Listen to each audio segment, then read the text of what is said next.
بسم اللہ الرحمن الرحیم. In the name of Allah, the Beneficent, the Merciful. قالوا أأنت فعلت هذا بآلهتنا يا إبراهيم.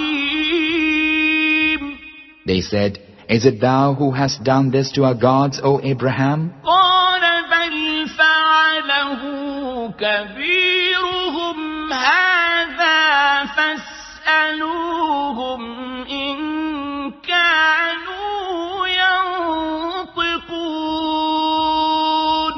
He said, But this, their chief hath done it, so question them if they can speak. بسم اللہ الرحمن الرحیم.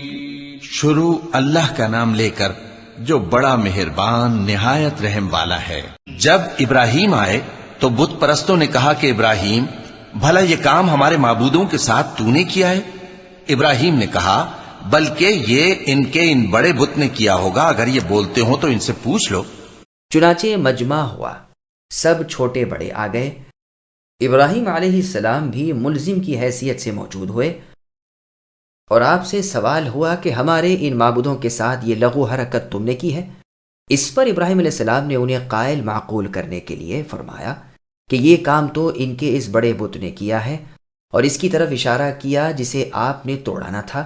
پھر فرمایا کہ مجھ سے کیا پوچھتے ہو؟ اپنے ان معبودوں سے ہی کیوں دریافت نہیں کرتے کہ تمہارے ٹکڑے ٹکڑے اڑانے والا کون ہے؟ اس سے مقصود خلیل اللہ ابراہیم علیہ السلام کا یہ تھا کہ یہ لوگ خود بخود ہی سمجھ لیں کہ یہ پتھر کیا بولیں گے، اور جب وہ اتنے عاجز ہیں تو یہ لائق عبادت کیسے ٹھہر سکتے ہیں.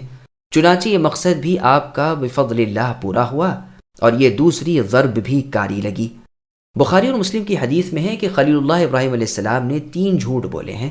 2 تو اللہ کی راہ میں، ایک تو ان کا یہ فرمانا کہ ان بتوں کو ان کے بڑے نے توڑا ہے، دوسرا یہ فرمانا کہ میں بیمار ہوں، اور ایک مرتبہ آپ اپنی بیوی سارہ علیہ السلام کے ساتھ سفر میں تھے.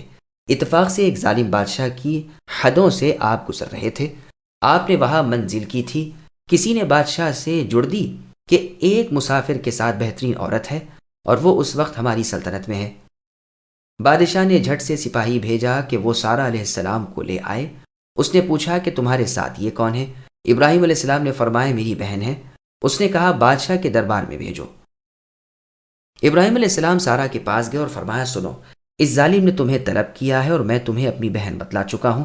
اگر تم سے پوچھا جائے تو یہی کہنا، اس لیے دین کے اعتبار سے تم میری بہن ہو، روئے زمین پر میرے اور تمہارے سوا کوئی مسلمان نہیں. یہ کہہ کر آپ چلے آئے. سارہ علیہ السلام ادھر چلیں، آپ نماز میں کھڑے ہو گئے. جب سارہ علیہ السلام کو ظالم نے دیکھا اور ان کی طرف لپکا، اسی وقت اللہ کے عذاب نے اسے پکڑ لیا. ہاتھ پاؤں اینٹ گئے. گھبرا کر عاجزی سے کہنے لگا اے نیک عورت، اللہ سے دعا کر کہ وہ مجھے چھوڑ دے، میں وعدہ کرتا ہوں کہ تجھے ہاتھ بھی نہ لگاؤں گا. آپ نے دعا کی. اسی وقت وہ اچھا ہو گیا، لیکن اچھا ہوتے ہی اس نے پھر قصد کیا اور آپ کو پکڑنا چاہا. وہیں پھر عذاب الہی آ پہنچا اور یہ پہلی دفعہ سے بھی زیادہ سخت پکڑ لیا گیا. پھر عاجزی کرنے لگا. غرض 3 دفعہ پے در پہ یہی ہوا.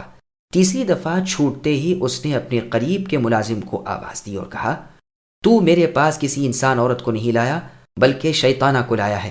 جا اسے نکال اور حاجر کو اس کے ساتھ کر دے. اسی وقت آپ وہاں سے نکال دی گئیں اور حاجر آپ کے حوالے کی گئیں. ابراہیم علیہ السلام نے ان کی آہٹ پاتے ہی نماز سے فراغت حاصل کی اور دریافت فرمایا کہو کیا گزری؟